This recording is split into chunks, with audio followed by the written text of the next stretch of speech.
أنا طبعا حي شهداء الموت وأطفالنا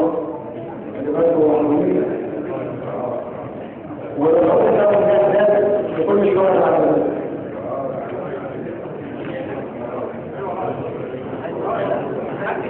دي أحداث شهداء مصر الموت وأطفالنا. دي أحداث على روح الشهداء. دي أحداث دي أحداث لوضع الشهداء جنود وأطفالنا.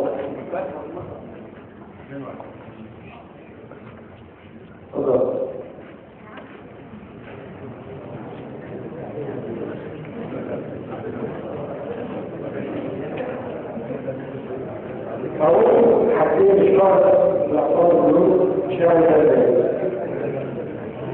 شد الكبير بنفس النهاية توقع حياته بنفس الحروف ونفس الكلام نموع الكتاب لكل الكتاب عليه الكتاب وضرب طريقه بحس المس مجرد على جمالي وحالي شاشاتنا انشرطت بسرعة الرحمة وعرض النعمة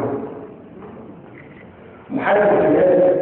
يعيش المآسي بنفس الجمل ودايما ينادي نرد الجبال وتجيب العدد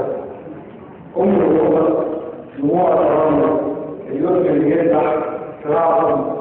لذاتهم بكامل تطلع تعاون الجميع وكم يجري روح الشهيد حرام على ذاته كريم التنفس ذريع العالمكم أشد السكين لعين القرار دور البلد.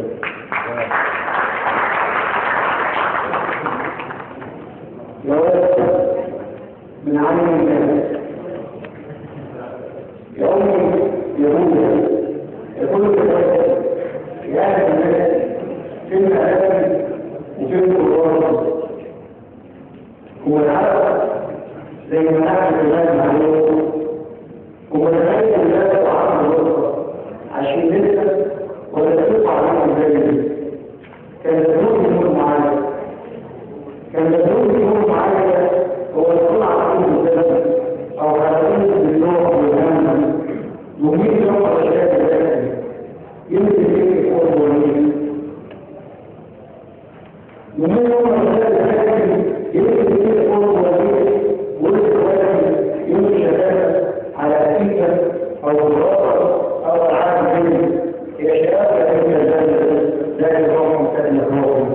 فاليوم من الرابط الحسني وضميني ومسيح العمل يكون الحسن الرابط شرط الأصل ليس لكن مجهود الوضع أمر الرسول هذا للمعبود وإن هذا أهل العلم القرار والأحياء والجاهلية روح الأرض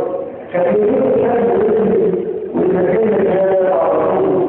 وبالذات بعد هذا كل كانت روح عليه فيها صغير فيها أعلام فيها شرر وشكل رسول لكن له كان اللحظة حاول تذكر وكل ما مشروع شاعر السنة الأخيرة الشاعر